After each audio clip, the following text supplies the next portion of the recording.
But it's a Thursday here, Group B specifically, and a best of five. With that said, coming at you, our first official series since patch 3.7 came out, so let's just say it should be pretty damn cool to see what happens here today. We got SolC Esports going to be taking on SolC Club, and once again, what is a best out of five coming at you.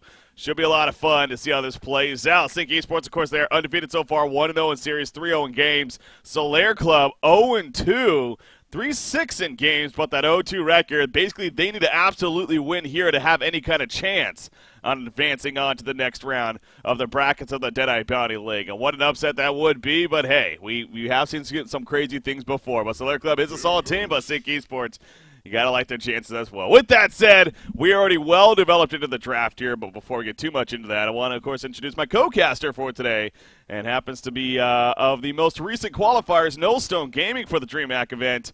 We got What You Got going to be joining us. What you got? How's it going, man? It's going great, Breaky. Thanks for having me. This is going to be a lot of fun. Yeah.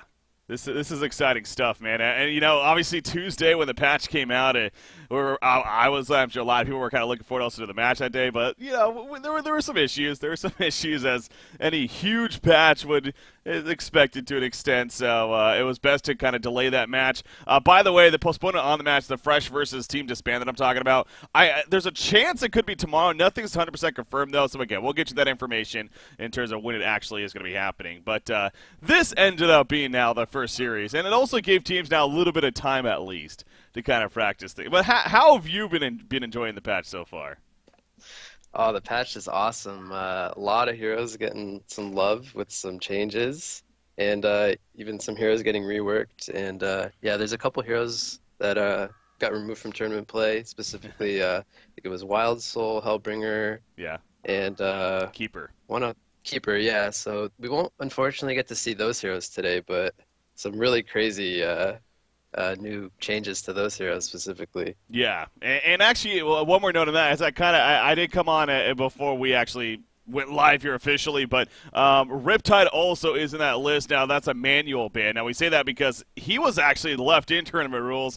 I don't know if that was an oversight or just simply, you know, thought it wasn't going to be enough to really change it. But let's just say that the players may have been a little concerned about that and whatnot. So discussions were had, and in the end, it was decided that Riptide would also be taken out as far as tournament rules go. So he is not eligible either to be picked up. So that is an update there. But again, there's still plenty of heroes that are coming at you with a lot of changes. So really excited to see what happens here. But hell, we're already in the next tier of picks, so we got to start talking about this matchup here and what the lineups are looking like and how they developed. Let's take a look at the initial bans, by the way. Parasite, Behemoth, Ophelia, Midas coming at you.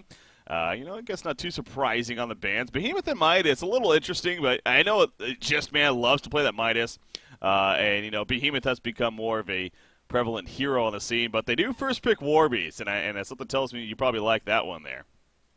Oh, definitely. Warbeast is definitely top of the tier right now. Just being able to use that battle cry for your team so that they can do well in the laning phase is really important. So, obviously, the Warbeast first pick. Now, the Moira, the very quick response from SolC happened. She's obviously not only a SolC hero, but really just any team. I mean, it is a top-tier support, as proven to be. And you know, I got to pull up these patch notes because here I am sitting like, did she get changes? I don't know. I want to have to clarify in a lot of these. But I don't think Moira got any changes balance-wise. I don't think she did. And something tells me that will not be the same in the next balance patch because, yeah. Okay. She's pretty strong. She's pretty strong. So, anyways, moving on here, Swiftblade and a Puppet Master, Cthulhu fought into Tempest. So that obviously means it's going to be a war. Well, now, if you had this, would you rather jungle the Warbeast and Suicide a Cthulhu Fawn or vice versa? I think it's going to come down to how SolC Club feels that they can best execute their laning phase, but I want to say Warbeast is going to be a little bit more effective in the off lane because he can pull the lane with his wolves and get lane control for himself.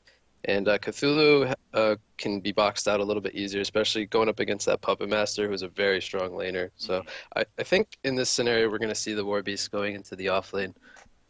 Okay, so we'll see how the SolC Club goes about doing that here. You see now, one of the heroes that also got some pretty good buffs, and one that I made a point that I'm kind of a fan of and looking forward to seeing what happens is that Kane being right click. But whoa, we got to talk about that pick for a second. What the hell, Grinix coming out here? That is a hero we have not seen in a while. And just to clarify, yeah, I didn't think so. He did not get any changes in this patch. So, where are they coming from with this pick? You think? I honestly, I'm not too sure. We haven't seen Grinix for quite some time now. He actually got hit with some nerfs a really long time ago, actually. I think it was to like his agility gain, and it's really hurt his overall presence. He used to be like a really good laner. He would be able to pressure the support 2v1 in the off lane very effectively. And yeah, we just haven't really seen Grinix for quite some time now, so I'm not too sure. But Sync must have some plan for this. We'll have to see what they do. Yeah, I would hope so. That wasn't just kind of the whoa, Gravekeeper coming out now. You know what? Why am I surprised? Here we are with this huge new patch. It was bound to happen to have, obviously, pretty different pickups. Now, it is kind of funny how we're sitting here talking about expecting pickups because of different balance. Both of these heroes didn't receive any changes in this patch, and these are not typical heroes. So I don't know what's going through these teams' minds right now, but this is just so odd. You would expect at least them to have some kind of changes to be like, all right, now here's a reason to try them, but neither Gravekeeper or Grinix had changes in the patch, so I have no clue where this is coming from. Soul Stealer is the final pick for Sync Esports. With that said, and that means actually, yeah, Mickey going to be playing Soul Stealer. So, well, we got several things to talk about here. What you got? Let's start. Yeah. Let's start with the Legion side. So they finish off with the Gravekeeper. Justman's going to be playing it, so that means it's actually going to be more of a middle Gravekeeper. It looks like farming potential. They got some good push over here. It looks like. Yeah. Something that I noticed right away looking at the Legion lineup is that they have a lot of physical damage with the Warbeast, the Switchblade, and also the Gravekeeper. So I'm a little concerned for them if they can make it out of the early game stages, having enough of that, the early game magic damage to be able to team fight this really aggressive lineup coming out from Sync with the Pub Master, the Moira, and then eventually the Tempest pushes coming in once the mid game rolls in. So yeah, but like you said, we're seeing these different pickups with the Gravekeeper, the Grinix. These heroes haven't had any changes in the patch, so very interesting to me so far. Yeah. This is something. Now, Grinix is kind of interesting, so focus on him once again. Grinix does have some history once again, but yeah, he got that nerf. It was to his agility gain, right, where it hurt his later game potential quite a bit, and a lot of people were obviously discouraged by that, and it definitely kind of just tapered off from picking him up as a suicide hero. Now, the invisible suicide in general has kind of died down. The scout days aren't nearly seen anymore. Even something like a Magnus who can use a steam bath, not really seen in the suicide a lot. So, but Sync clearly has a reason. And again, I'm trying to. Grinix still has pretty good burst, right? Like, just because that nerf happened doesn't mean he lost a lot of his burst potential. So perhaps it's coming down to that, and maybe ultimately it's the case of they just want something that's different that maybe will throw Solar Club for a loop. But yeah, I don't know. There's nothing that's coming to me necessarily that's screaming like, oh, that makes a lot of sense. Who's he going to be going against in the short lane, by the way? Would it be Swiftblade? No, Swiftblade has boots. Or maybe he's just using those. I'm not too sure. I would have said Swiftblade, but judging from his items, I'm not too sure what's going to happen just yet. Huh. Yeah. Is he going to sell these? No, he would have had to sold them by now. They're sending the Warbeast bottom. Oh, wow, so yeah. They're going to do some kind of aggressive lane setup here. Maybe with the Cthulhu Fawn aggressively jungling, because they do have a Tempest. I'm not too sure if this is going to work out very well, though, because Sync will just rotate the Moira top with the Puppet Master, and those two heroes are very strong early on. Mm-hmm. And then they'll just need Tempest to get a couple of levels, and then he'll be able to rotate and eventually box out this Andromeda and Cthulhu Font, I think, fairly easily. Huh, so you don't think this is the strongest decision from Solar Club? I don't think this is going to end up working out, but we'll have to see. Yeah. Obviously, a lot can happen, that's for sure. But It is, but the other really interesting thing about this though is that with Warbeast being the short lane, the idea of pulling the creep wave, obviously taking that advantage, isn't necessarily there. Now, being in the short lane, do you think it still makes sense to actually do a pull here, as he's going for at the bottom? If he can, it will help whoever's up here get lane control, and then the puppet won't be able to control the lane as freely as he wants to. Warbeast is sending one of his Hellhounds here. So he might be able to pull it for Cthulhu here. Huh. Yeah, there you go. Is it going to last long enough is a question. Middle lane, they're setting up to do a gank on the Soul Stealer. Oh, wow. Yeah, Cthulhu Fawn's playing Suicide right now. So, yeah, they don't have a jungler. What is going on here? So, is this really just going to be a roaming Swiftblade? He did. It looks like a first. double roaming strategy. Yeah. Oh my gosh. Yeah. And oh no, the plan's already foiled. They try to go for it, it doesn't work out. And I mean, SolC is definitely the hero you want to try it on, of course, but that wasn't even close. I mean, he was playing it very defensive. They knew what was up clearly, and instead he's gonna go to the Ancients. Okay, he's gonna stack that. There's no way he's doing Ancients necessarily on by any means, but this is odd. This is Tempest is aggressively jungling right now because he, I think they spotted out the roam coming out. So Legion's going to want to try to box out the Tempest out of their own jungle so that he doesn't get to freely level. And Andrew's already doing that right now. Yeah. You also saw Swiftblade right there interacting with Moira quite a bit, actually getting Insania fairly low. But, of course, not low enough for a kill, and she also has a health potion as well, so... In fact, not even going to use it, just eat some trees in the meantime. But, yeah, this roaming Swiftblade strategy, love the innovation. And, hey, if you're going to be playing Sync Esports, why not try some new things? But so far, it doesn't seem like it's working out the best. And actually, bottom lane, Warbeast in a lot of trouble. Critics putting the auto attacks in. Down goes Warbeast right there. And now Andromeda's turn could be in trouble. Grinix chasing him down. Doesn't actually have the Shadow Step here with the Rift Stock with the Nether Strike. So, not going to be able to catch up. And in the end, Andromeda will be fine. But... yeah, now with that happening, especially, I gotta. If you're a Solaire Club, again, you try something different. You try to especially go for a Bloodlust kill. It didn't work out. What do you? Because you can't just keep. Can you just keep committing to this? I guess, or it seems like that you could transition this. Send Warbeast to the jungle and just short lane farm Swiftblade, right? Yeah, I think that would make the most sense. I think they're gonna try it maybe a little bit longer. And actually, Swiftblade's jungling the small camp now, so kind of not really the most ideal situation, because like you said, they could just rotate the Warbeast, which would make the most sense, and then just put Swiftblade in the lane. So yeah, a little bit questionable, I would say, coming out from Solaire Club with their strategy. Well, Ganondorf on that Warbeast again, remaining in the lane, and obviously him dying right there hurts quite a bit. How about the creep farm though? Hey, he's definitely having the better of it. Is still even with that death. It's 12-4 compared to Grinix, who's 9-2, but. KZU should live his life with the blessing for 8-1 when he gets the first kill, 7-0 when he goes his lap. I mean, yeah. Wow. 17-0, that's crazy though. Yeah. That's what is he playing here? He's playing that's right, the Tempest. So now they're probably going to lose, basically, is what he's saying. Would have secured the win if they gave it to his lap. That would have been it. So what were they thinking? Yeah. Top lane, you see it's getting pushed back into the tower right here, so Cthulhu Fawn. Lots of nice farm with that. So Swiftblade's up here. He's got Invis, Veiled Rot specifically. Yeah, something to mention is that in the new patch, Veiled Rot can now be purchased at the observatory. True. So Swiftblade's already trying to make early use of this new change and looking to set something up on the Puppet Master. It's really going to come down to if he can get close enough and also if Cthulhu can hit his trample. But he is level 2, so I do fear that they don't have enough damage to actually take him down. Well, instead they're going to cut towards Moira, but Moira's obviously a little too far away, so that's not going to be happening either.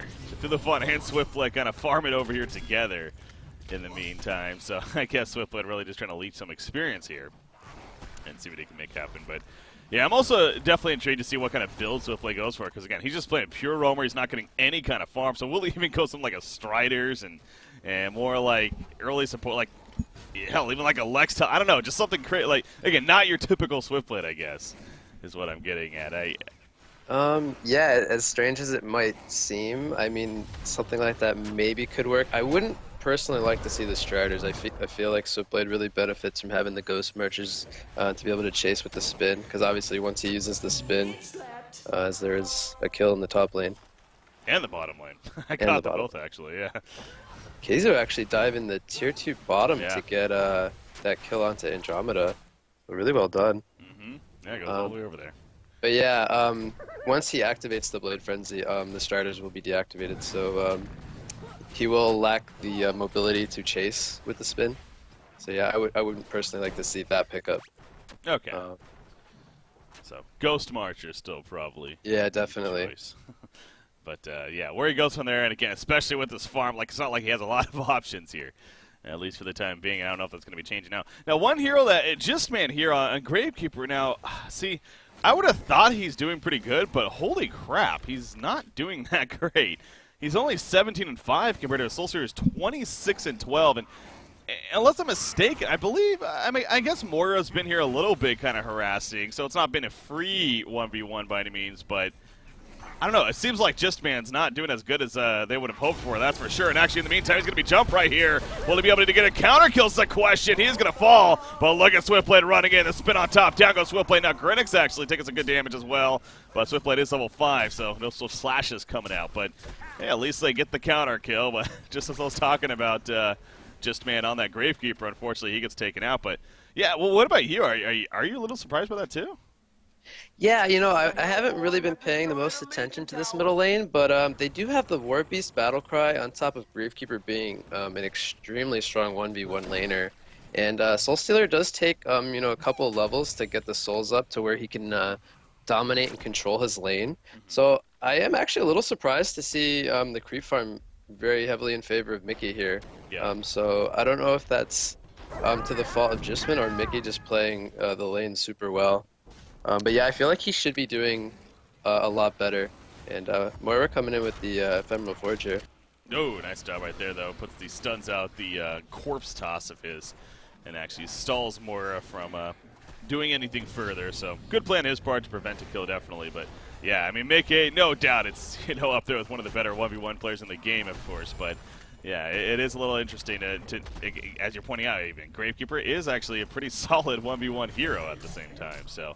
The fact that he's not doing too well, I mean, you look at the goal per minute chart, this is just an ugly game, frankly, for this Legion team. They went with a kind of a unique strategy.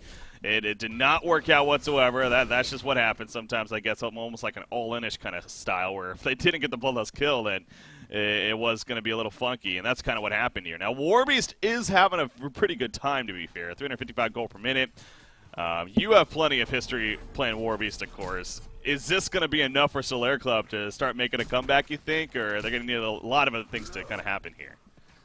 Well, when we think of Warbeast, we always think of that big, scary late game damage dealer. Yeah. And he is doing very well. However, the rest of his team is struggling like a lot. So the fact that he's not going to have a lot of team support going into the mid game is really going to hurt them. And I don't think that they're going to be able to make it, past like the 20 to 25 minute mark at this rate if Warbeast's team doesn't start picking up the slack a little bit. Yeah. So yeah, as good as a time he's having, I don't think it's going to be enough. What would you think about the idea that I kind of brought up that this team does have pretty good push, to be fair, and you got Gravekeeper level 6 now. He's obviously got that zombie apocalypse as a result. Warbeast, he's level 7, the level 2 Battlecry, but still good assistance there. What I'm getting at is basically kind of just grouping up and pushing towers. Could that be an idea, you think, or do they need to stay kind of spread out and farm, rather? Well, if they wanted to group up, they needed to hit like their level 6 marks, which they're hitting just about now. And they also are still waiting on the swap from Andromeda. But I think they kind of, if they wanted to do pushes, they kind of missed their timing a little bit, because now you have a level 8 Soul Stealer who can easily counter push with his Demon Hands if Legion was to group up. And then they could also be counter pushing with both the Puppet Master and the Tempest at the same time. So if they were to go for this pushing or counter pushing strategy, it really wouldn't be in their favor at this point in time. Yeah. Well, that was well played right there, actually. They get the kill on Grinix. Now they're going for Puppet Master, but here comes SolC, double Demon Hand, double tap for the team of the Legion side. In fact, Mech X right there on Andromeda gets credit. Andromeda herself, though, she is going to fall in the big picture, but hey, a positive exchange for Solaire Club right there, especially factoring that Andromeda was the one that died on their side. So at least something coming out there. And yeah, this idea that they got a pretty good roam coming out finally pays off, to say the least, for this Legion side. So maybe that's the beginning of things perhaps trying to turn here for this Legion side. But again, you look at the big picture, and you got to the Helmut. Even with Puppet Master's death right there, he still has another 1,700 gold saved up. Actually, really curious to see what he goes, because usually by now he would have bought something towards one of those items. Okay, yeah, there's the broadsword. Speaking of that, so it is going to be the assassin shot. Through the pump, by the way, Grinix finds him in the jungle. SolC comes in for the assistance, and KZ gets credit. This is what I was talking about, though. You know, I always thought that that Grinix, with that nerf happening to him, I understood why people didn't like it and, you know, thought it really ruined him. But at the same time, he still does do a lot of burst in physical damage. I think that's the most important thing to note. It's not just like magic burst for early game and then it tapers off. It's physical damage. That Nether Strike, which he has maxed out here, 100 physical damage after casting a spell bonus this early on in the game, that's ridiculous as far as damage goes. Yeah, definitely. He's outputting a lot of damage so far. He is the top, actually, damage charts right now at 22%, so he's actually doing a really nice job. And something to notice, he picked up a Glove of the Swift here, so I'm not too sure what he's going to turn that into. I don't see a reason for Alk Bones, and the only other thing that I can think of would be Insanitarius, which wouldn't really make sense on a Grinix, seeing as how he's agility. What about Elder Parasite? Oh, actually, yeah, that's true. That's what I'm thinking, because I the guess other two don't make a lot of sense. that could be what he's going for, but I haven't really seen a whole lot of Grinix lately, so yeah. I'm not too sure if that's like the go-to item build or whatnot now. Yeah, Elder Parasite, I mean, I've always thought kind of, especially with the changes that happened to it, definitely is, I don't want to say underrated, I guess. I mean, I understand why the activation modifier is the thing that keeps people away from it ultimately. I think it's safe to say how you can't get a Shrunken Head, or you usually don't want to if you get it, but it's a powerful item. We've seen Swiftblade's been picking it up lately, and speaking of Swiftblade, actually jumps Puppet Master right here. Spin on top, it is going to end up killing him, and now Tempest might be in a little bit of trouble as Gravekeeper comes nearby. Puts out the corpse toss, a couple of those corpse explosions, but no, the other bunch of what happens. I was going to say, they need to kill him before he does that. They do not. They kill him after, but the damage already done. Now Gravekeeper, nice swap from Andromeda, though. Gonna at least save Gravekeeper. Cthulhu is also nearby, so this fight's definitely not over just yet.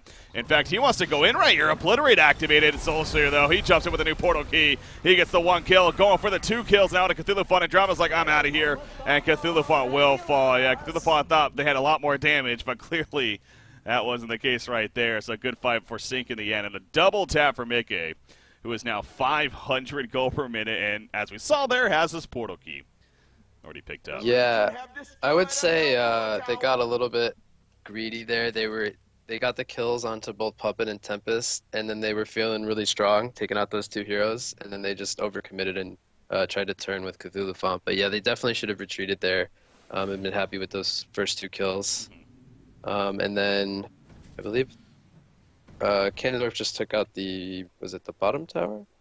Yes, it was. Yeah. But he did die ended in the up process. dying for it, so Oops. it's going to slow down Morbius a little bit. He is almost 400 gold per minute.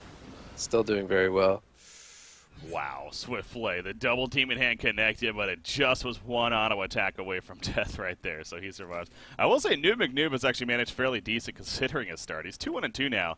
About 200 gold per minute, but yeah, he's got the Ghost Marchers. He's been picking up dust and whatnot. Going to counterward here, actually, in the meantime as well. And speaking of that, the Veiled Rod from Cthulhu and Gravekeeper, so they weren't seen right there.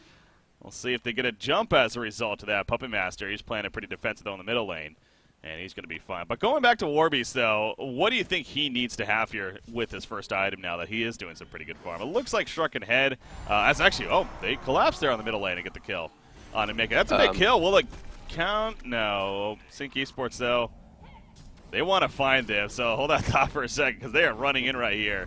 They want some revenge damage for their fallen teammate. Alchemist Bones, by the way, was picked up on Grinix. That's definitely worth noting right there. But now he's in trouble. He gets swapped back in. Suicide is on top. And Grinix is going to fall. Mora comes in with the Infernal Forge, but was just too damn late.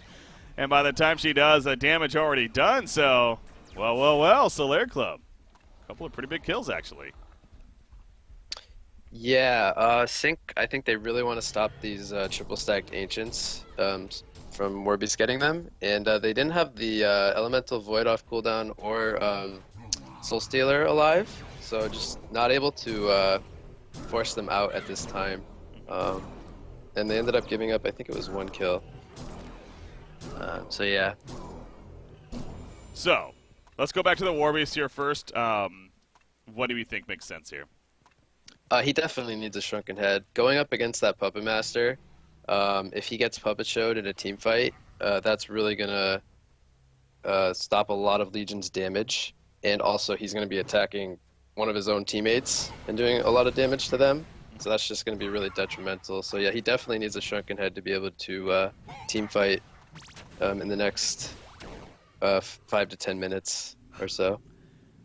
Now, there's so many things to talk about this game. Okay, so let's talk about Gridix real quickly. The Alchemist Bones choice on him. So again, you and I are both under the impression maybe they don't parasite of anything, but Alch Bones, that... I'm really not too sure the reasoning in this specific case. Maybe he just wants to...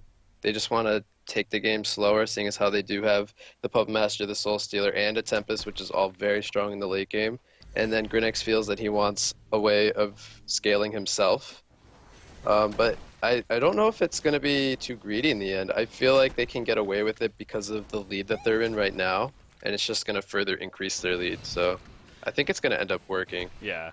Well, at the same time, I like what you're saying there because that makes sense, to help him scale better into the later game, but isn't it kind of funny, how almost ironic that the reason why we just stopped seeing was because of how apparently he was definitely nerfed, but a lot of people decided it was go over the top. So, but here he is trying to maybe do that here. As by the way, he gets picked off. More of the Arcane Vortex was just too late. It does catch Swiftblade, but no follow up once again. So Lair Club, they're doing enough to kind of keep things somewhat calm and not getting too out of hand. And when Warbeast actually is again remaining at that 400 gold per minute mark. So. Not a whole lot of support continues to be around him as far as crazy farm by any means, but at least get him that farm, get him that shrunken head, and we'll see where they can go from there. That is key. But the last big thing I want to talk about here real quickly, though, is look at what Soul Stealer is building. He's going to Storm Spirit. And he just completed it, too. I think it's going to fly out to him right now. Now, apparently this is a Dota thing. Yeah, I've heard as well.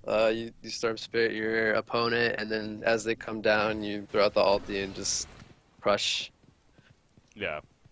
So have you actually seen it in practice? I mean, have you ran it yourself, or have any teammates that have brought it up, or?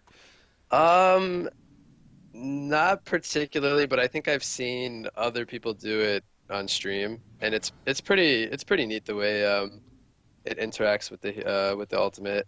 Obviously, the ultimate can do a lot of damage if you get right on top of them, and you can time it perfectly. So there is the synergy there with the item. Yeah. And I think some of the reasoning why he's doing it is because he's not the main carry on the team. They have the Puppet Master with the Shroud. Going to be applying a lot of damage in team fights as well.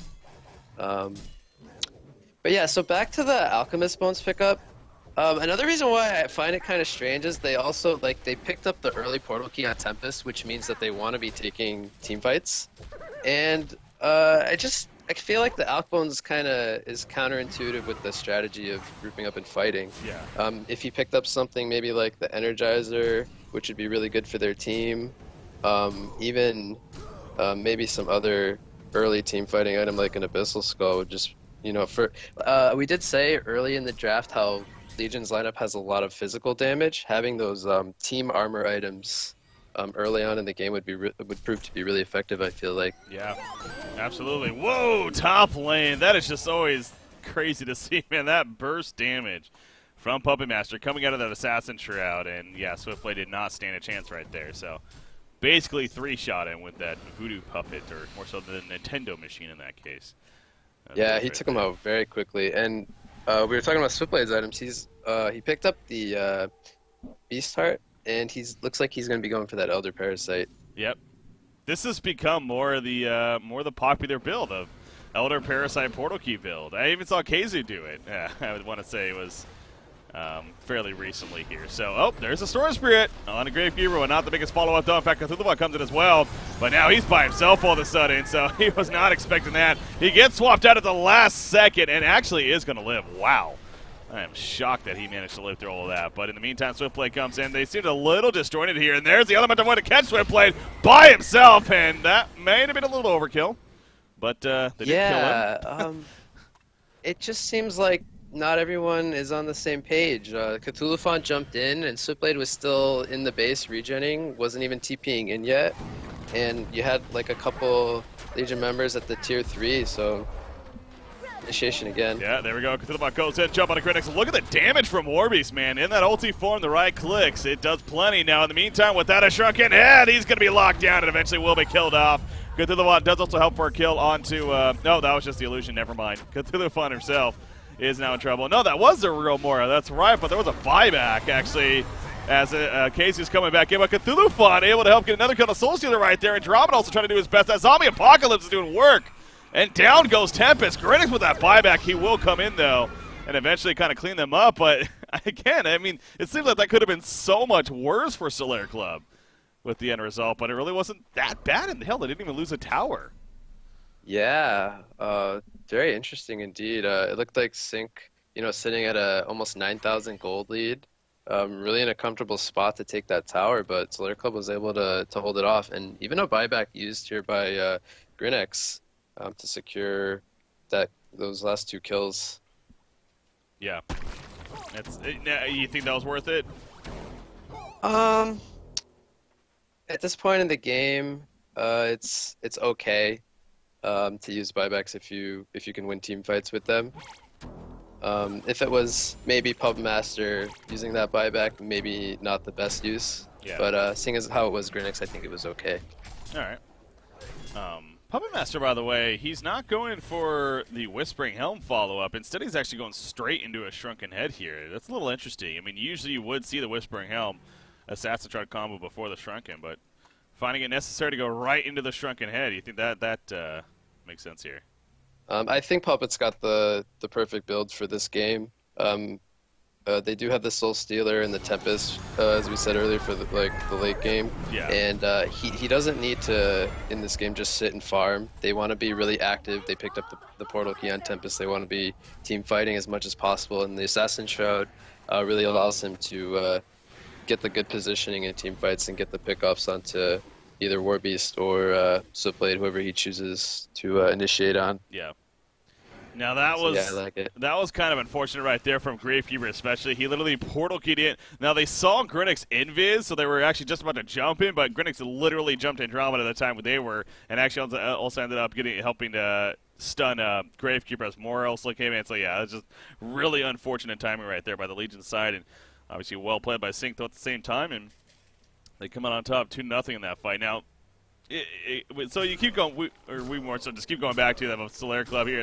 They're doing enough to kind of hang in there, but you do look at the lead now. It's about 12,000 plus goal lead, 11,000 experience lead. So clearly, Sync Esports is still in a very favorable spot here in this game. I mean, Warbeast has Shrunken Head. It's definitely a big pickup, but as far as his really big damage output, he's still lacking in that, of course, wants to develop in there. And again, the biggest thing that I think continues to be that supporting cast. It's not really a whole lot coming to the table here, other than a couple of portal keys, really, at this point. But the damage output definitely is a lack in here on their side. Yeah, if we take a look at the GPM chart, you got Warbeast at 375, and then it really plateaus and tapers off from there. And then when you look at Syncs, you got 4 members, 335 gold per minute or higher. And, we already said how we feel like both teams have 2 carries, but Switchblade sitting at 197 GPM, not going to really be carrying anytime soon. And then they also have the Tempest factor, so... Oh, they're going to try to get Tempest killed right here. They will, actually, so get a little bit of revenge for Switchblade, but Grinix is going to be too far. And, yeah, again, it comes back to even exchanges right now just are not going to cut it here in Solaire Club's case. They need to be winning fights pretty big, genocides even, and pushing some towers down. I mean, that's even another thing. Here we are 24 minutes into the game. They only have the 1 tower kill so far. I was at the bottom, and again, I go back to that was one of their strengths, I thought, of the Legion side. But yeah, we talked about how doing the double roam strategy just really hindered the leveling progression of the heroes on Legion, and they really needed those timings of the level 6s to be able to take those team fights. And by the time that they hit all those marks, Sync had about 3 level 8s or so. They would have been able to easily counter push and push as well in other lanes. So just unfortunately missed their timing. yeah. Grinix, middle lane, he's invis currently. Actually, that isn't invis rune. That's not how the Rift stock works. He actually has an invis rune on him, so looking for an opportunity, scouting it out. In the meantime, more Veiled Rock coming out here, this time SolC Club. Gonna run by a couple of Ward of Sight, so pretty effective in that sense. As actually Mora's gonna get caught. That is a real Mora. And she eventually gonna be killed off, so good find there. I'm not sure what Insania was doing by herself in that area, but obviously just didn't expect nearly as much to be there. And gets picked off, and they also do find Tempest with the Failed Rod, so another case. SolC Club getting some kills. The Soldiers, no, he kills it in the last second, actually. And SolStealer's going to be killed off as well. What is happening here? Double tap for Justman. Playing the Gravekeeper, and now they're pushing mid. Yeah, SolC Club just really finding these pickups. The Veiled Rock proving to be very effective here. They first catch Insania, overstepping his boundary a little bit, crossing the river, and then catching Tempest alone in the jungle, and then eventually into SolStealer. So really, nicely executed by SolC Club, I would say. But I also want to say, I think a little bit sloppy on Sync's end. Yeah. No, I agree there. It seems like Sync Esports maybe getting a little too comfortable. SolStealer decided to jump when he did. It seemed to, very reckless almost to an extent, and obviously backfired right there. So all of a sudden, a couple of tower kills as well. Now Andromeda.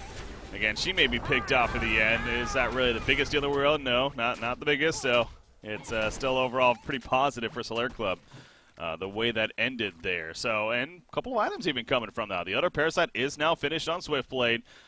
You have nearly 2,500 gold on Gravekeeper, so intrigued to see what he goes for here, actually. And then a Brutalizer in the works, it looks like, for Warby. So it looks like, okay, he buys a Blessed Orb, so Sheepstick, I guess, going to be in the works here. Yeah, definitely. Makes sense to you? Yeah, having a Portal Key and a Sheepstick on your mid initiator is going to be really strong. They will have the damage with Warbeast and Swiftblade. It's a matter of them having the lockdown because they only have the Cthulhu Font Trample and the Andromeda Stun, on top of maybe a couple corpse tosses from Gravekeeper himself. So yeah, having a Sheepstick would be really really great for Legion. And also something to point out is that Moira picked up a Portal Key a couple of minutes ago. Yeah. And they were able to get that kill onto Andromeda because he was able to use the illusion and then Portal Key from, almost like at their base. And then Puppet Master came in with the Shroud to secure the kill. So really nice pickup coming up from Insania here. Mm-hmm. Yeah, he loves to get in this. Obviously, it's wanting to get it and actually being able to get it are two different things, but yeah, he manages to be able to pick it up quite often, it feels like. And it was actually really interesting. Obviously, we had the podcast on Tuesday to go over the patch. I was joined by Snooey, St. Rocks, and Keizu. Keizu, we happen to be talking about, of course, Merrick's Bounty, one of the newest item to come to New Earth, a very support-style item, and helps with GPM and whatnot. He made a very good point about, or his own opinion about supports and how they like to play them in sync and whatnot, is they like to be active with them. They like to, get some creep kills with them, get a little bit of farm, share the love, where, other teams' mindsets are, no, your support is just the ward bitch, is just here to, secure kills, if anything, but you do not touch creeps at all, because that's for the carries and the initiators and whatnot. So I found that really interesting, how he was pointing that out, that mindset there. Yeah, definitely. I think we're typically used to seeing supports just, pretty much be the warders and if you're a hero like Andromeda, your role is to basically just, help keep your carry alive and whatnot. Actually, Initiation bottom. Simply just dies really quickly to the Puppet Master. But yeah, I've actually played, Moira's actually one of my favorite supports to play. I play her quite a lot, and when you get a Portal Key on this hero goes from being like it's really good without the Portal Key, but when you get the Portal Key, I mean, your initiation range with the illusion and the Portal Key with the stuns, you can stun up to 4 heroes. That's really important to note. Actually, initiation in the jungle. That's true, yeah. The 2 initial and the 2 after, yeah. Moira gets caught out there. It's a nice find by SolC Club. Actually, Sync wants to fight this, I think. Yeah, there may be more to this, actually. The token, of course, on a Puppet Master. They will find Andromeda, but, as I've said several times before, is that really a big deal? Not. And they are going to port out the rest of them. So really it ends up being support for support right there in the big picture. Cthulhu Fun, yeah, he's also going to be fine. Yeah, Slapped even used his Shrunken Head there, assuming that there was going to be follow-up from the Legion team. So a little bit of a, unfortunately, preemptive use of the Shrunken Head, but not the biggest of deals. But yeah, going back to the Moira, having the portal key is just so effective on this hero because being able to stun potentially up to 4 heroes in a team fight for 2 seconds is actually like a really big deal. Like this hero is really strong when she gets that blink.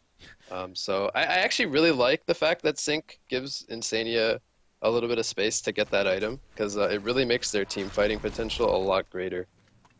Yeah, and yeah, that's our strategy. Now, I'm actually curious on that topic here again. So with Merrick's bounty, I am intrigued to see if we're going to start seeing it today. Perhaps it is in tournament rules, so it is eligible to be picked up actually. So if they found it necessary, they could have had that option. But obviously, we don't see it here, and we're not going to see it by now. Obviously, it's definitely not in that you would want to pick up as soon as possible. But do you think it's something that we could see a bit even? It could even become the meta, you think? Or is that, how do you feel about the item? As of right now, I'm honestly not 100% sure how the item is going to fit in the support role just yet. I think over time or eventually we will see it, but I think, you know, seeing as how the patch has only been for a couple of days, and I think people are just going to stick to what they know, at least for like a competitive setting, Yeah. so to speak. But I think, you know, once like a couple of weeks go by and people get the time to play with the item and you know, whether you buy it at the start of the game or whether you buy it, you know, 3 to 5 minutes into the game, you know, people are going to figure out, you know, when the best time to pick it up actually is. Because, you know, it does take up, you know, it's a couple hundred gold to buy. And that's, you know, you think about when the support, you know, you need a couple of wards. You don't obviously want to let the map go black for the first, like, 10 minutes of the game because that's when all the rotations are going on. But yeah, I think once people figure out the best time to pick up the item, then we'll start seeing it more frequently. Huh. That's actually, I apologize there. Missed a jump on a Grinic, so a good find there once again from SolC Club and keeping things in check. Now, let's go back to the big picture. Sync Esports, pretty comfortable lead. So I was actually double checking right there, and it is grayed out in the shop. So now that I say that, Oh, all right. I guess there is a chance that it's actually not available. I was misinformed there. Okay. Yeah. So, and I mean, I'm looking at on the patch notes as well. It doesn't say anything about actually being in tournament rules. No, it doesn't say it's not, obviously. So, but yeah. So I guess I was wrong. I guess it's not even allowed just Yeah. yet. So. So I guess we won't see it today. There you go. There you go. But I was also going to bring up, too, on the item, the idea that you could even, junglers, it perhaps could be an option for it to be, simply because it actually doesn't activate when so like Tempest, when its minions kill a creep, it doesn't actually activate it. It'll only activate when you, the hero itself, kills a creep. So it could be a nice little boost for junglers as well, at least in the earlier game. Yeah, I think I think that could definitely be where we see it as well as the support for sure. Yeah. So, but yeah, not going to see it today apparently, as I guess it is actually banned from tournament rules. So, Hellflower just about finished on Puppet Master. In fact, he has enough for it. Just a matter of finding the opportunity to get it, I guess. His token of life just wore off right there. So, look at this. I had to pick up a Soul Stealer, by the way. This is a funky build, man. He's got the Portal Key, the Shotgun, the Storm Spirit, and Ice Brand. What is going on? I was noticing that a little earlier, and I'm not too sure how I feel about it exactly, but I don't know if I'm gonna complain too much. I guess he's gonna turn it into a Frostwolf Skull. I feel like if he was doing this Portal Key Storm Spirit like funky utility build, he would go for like the Firebrand over the Icebrand if he wanted Frostburn. Mm-hmm. So I think it's gonna be a Frostwolf Skull. Which, yeah, yeah, that is an interesting choice. Grinex picks up the Basher, and he picked up the Abyssal Skull, which I said I wanted to see him pick up, so props to KZ for picking that up. And they have 3 Shrunken Heads now on Sync side, on all of the cores outside of Grinex, so it's really going to come down to if they get a good Elemental Void on both Switchblade and Warbeast, there's not going to be much threat in a team fight for the cores of Sync at all. What about Swiftblade, by the way, going back to him again? He went to Elder Paris at first, seeing more of this, but now he's following it up with the Brutalizer, and not that that's bad, but it seems like the Portal Key has been the popular choice with this combo of the Elder Parasite. You think it's maybe just because they already have enough Portal Keys and need more damage? Does this make sense to you? Yeah, they need Switchblade and Morbius to be pounded in auto attacks and team fights. And if he can get that lucky bash proc onto like either Soul Stealer stopping the Soul Burst in a team fight, that would stop a lot of damage as well as even bashing the Puppet Master from throwing out auto attacks, getting the Voodoo Puppet off, etc. So yeah, I think the Basher makes a lot of sense in this scenario. Um, I don't think if he went for the portal key that they would have nearly enough damage in team fights. Yeah. So I know we mentioned it earlier, but actually while we're on that topic, what do you think of this trend becoming a little more popular with the Swift Blade on the other Parasite especially? Well, when Switchblades ran in the offlane and he's not the main carry on the team, I think it makes a lot of sense. He can still output a lot of damage with the Swift Slashes and the Blade Frenzy in team fights alone. And Elder Parasite, I guess, synergizes well with the Blade Frenzy because it acts as a built-in shrunken head, which is pretty much the only downside to Elder Parasite outside of taking the amp damage. So it does make a bit of sense to be picked up on a Switchblade. And a nice portal key from Tempest there. Swift Slashes were about to go off. Well, you see they find Cthulhu Fawn in the meantime themselves, so good find there, and ends up being a kill for Sync in the long run, so Mickey getting credit. And I'll work off of that now. Flensmeister's still sitting on 4,200 gold, and I'm not sure if that means he wants to buy something other than the Hellflower, because I think he definitely would have picked it up by now if he wanted to complete that. So I don't know if he wants some other damage item. He already has a Shrunken Head for survivability. I don't think he needs anything else. So I'm not too sure, honestly. I think a lot of it might just be he's been at this bottom lane for a little bit, kind of juking and making sure he's not getting killed and stuff. So, and he figures, I think he just figures that if he buys it and the courier's been used by other people, like it wouldn't actually get it for a while anyway. So, I still think it's going to be the Hellflower is what I'm getting at, just simply saving up on it. For that's a fair point. Yeah, he's porting back to base. No, he's going to the top lane, but. Shieldbreaker just right-clicked by Warbeast, so oh wow. We talked about them needing damage, and Shieldbreaker is it's actually a really good item on Warbeast. It's not something that I do often in competitive games, but Shieldbreaker is very strong. I would like to have seen it if he had already picked up the Soul's Bulwark, because the two of them combined would deal tons of minus armor together. But yeah, he figures they need the damage, so that's a great item for its cost, damage-wise. Yeah. You do see Cthulhu Fun. He has a Soul's Bulwark for the team, so... Oh, yeah. As long as he's nearby. Okay. There we go. That'll help there. Whoops, Switchblade's charging in pretty crazy right here. He's going to pop the dust, actually. He figured somebody was over here. He was correct. Great find right there. I don't know what really gave him the evidence, to be honest, but... somehow knew that Moira was in the vicinity and happened to dust really right close to her and eventually, of course, picked up the kill. So going to finish out the Brutalizer, it looks like. As you know, he uses the Homecoming Stone back to base. So that's, again, good news there for the Legion side.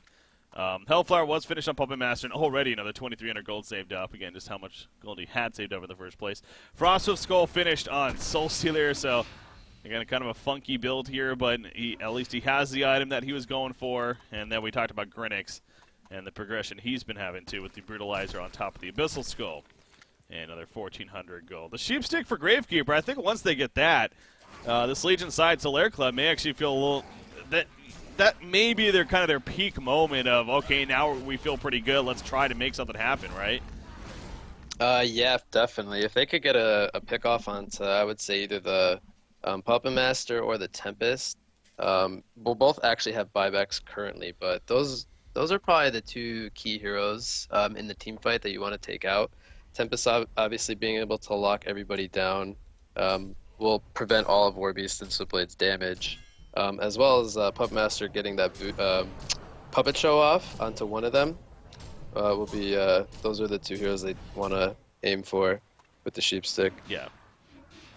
Ooh, up here, Moira, though that's just the illusion, of course, so not going to be any fine there. You do see the Bound Die on Gravekeeper, so using that to attempt to counter ward, but also there's plenty of invis that they're dealing with, the Assassin Child, but of course Grinix himself that they got over here on the Hellborn side, so.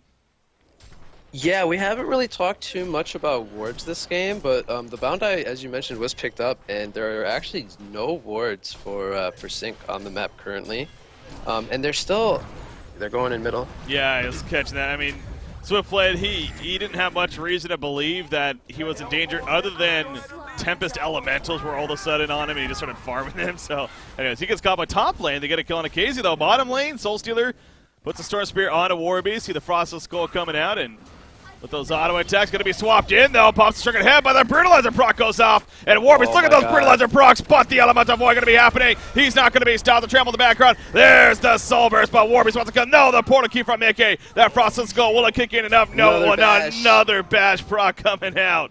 And Warbeast loving the RNG gods in this game, but I don't know if he's getting away, unfortunately. In fact, yeah, he is dead for sure. So they kill SolStealer, they got Grinix beforehand, but you see the ultimate situation, a 4-for-2 exchange in favor of Sync Esports right there. And they're going to fall back, probably even do Congo right here. Yeah, so we haven't really talked about this too much, but they do have the Andromeda as a way to cancel out a Shrunken Head Tempest when he's ulting. And Andromeda used the swap aggressively onto SolStealer at the tower there. And as soon as Lap saw that, he knew that they didn't have any way at all to cancel his Elemental Void. So he was able to freely go in and lock down the Warbeast for a good 4 seconds. So that's also another important thing to note. And so yeah, I was talking about the warding, and the fact that Sync was farming out Legion's jungle so aggressively just really shows the position that Sync is in right now, being up. I think at the time they were up about 17k before they got those kills. But yeah, they were just in such a commanding spot. Being able to farm so aggressively without any vision at all is something to note. Yeah. Yeah, I know that's and I also noticed too, watching the replay there, that not only did he swap aggressively, but honestly he got caught in it anyways. So it's like, even if he hadn't used it right there, probably wouldn't have done much in the long run. But you're right. I mean, that is obviously their only stopper that they have at this point. No, I guess Swift Slashes too would actually stop it from yeah, but they did actually, I think, lower the cast range by a little bit, but he could still cancel it. It is a little bit harder to position that, but yeah, it would still cancel. Yeah, there was some slight nerfs there. His range from 450 to 400, it looks like, was the change there on that. So yeah, and also the radius of the bounces were also decreased by 50. So yeah, getting a little bit of nerfs there with his ultimate, but yeah, it's still safe to say he's up there as far as a top tier pick, no doubt. God, you look at Flensmeister, he eventually did go Whispering Helm, but he's going to be turning that into a similar rage here eventually. So he's already clicking it and seeing how much what kind of gold it would put him at right now. So he has a token of life too. Free kill onto Andromeda as they find her in the jungle. And there we go. He purchased the symbol at least, just a matter of delivering it now. And trying to maybe end the game here. And I think Shield Breaker for Keizu, I believe. So he's going to be doing a lot of right-click damage, seeing as how he is all physical as well. Yeah, that goes back to, also I was thinking something like a Soul's Bulwark for Grinix earlier on, almost like that Drunken Master style of, his skill set allows him to do a lot of damage just simply with the skills, especially with the physical presence. So, yeah, not a pickup that we see often. SolStealer actually just picked one up, which is kind of interesting. Oh, yeah, that is. Yeah, I just noticed that myself. Huh. So they have the Abyssal Skull and the Soul's Bulwark now on Sync's side, and that's going to be really good. The only thing they're missing, I think, is a Sackstone, but it is 40 minutes into the game now, so wouldn't get the best use out of that item, but they do have the 2 core ones. Yeah, big ones here. And going to use that amongst everything else to push into the base now. You see SolStealer just sitting back, Tempest as well. And Puppet Masters is pounding an auto attack. So if you're the Legion side, obviously it's that tough spot. You got to make a move, but nothing really is that easy to do. We do see Mora jumping in the background with the illusion. Catches through the funnel, looks like, but not the biggest follow-up, though. Storm Spirit on SolStealer right there. Oh, Swiftblade charged in and immediately got locked down, though, and he goes down before he does a damn thing. Look at Warbeast with a shrunken head. It's like he didn't even have one right there. That physical damage just clearly too much, and I think that's kind of evidence right there. That Sync's just too far ahead, but they're going to give it one more go. It looks like the element to avoid. It's locking them down, though. Gravekeeper gets caught. Eventually going to be swapped out, but the damage already done. Once again, nobody dead still on the side of Sync. GG, well played being called. And that's going to do it. Game number 1. Going to be going to Sync Esports right here over Solaire Club in this best out of 5. So, you know, it took a little bit of a grind there, but eventually Sync does come through and take the first game. So, yeah, final thoughts on that first game there. What do you got? It was well, first I'm gonna give props to Solaire Club for trying something different with the roaming Switchblade and Andromeda. Unfortunately, it didn't work out in the end, but it was something different and it was interesting to see. I think what they should have done was they should have done what you said, obviously rotate the Switchblade into the bottom lane, throw Warbeast into the jungle, and just try to get their farm that way.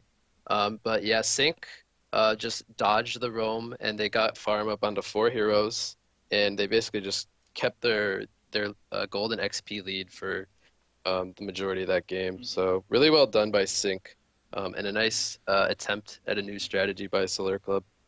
Yeah, no, you know, again, coming into today, especially with the new patch and everything, we definitely expected at least a little bit different. Curious to see what it was going to be, but can't say I saw Grinix and Gravekeeper on that list of being the different stuff that we would see to kick it off, just simply because, again, neither one of those heroes got changes yet, we don't see them ever. So that was a little funky, but definitely provided some entertainment there, no doubt, on top of the game itself. But in the end, yeah, Sync Esports proven to be too strong.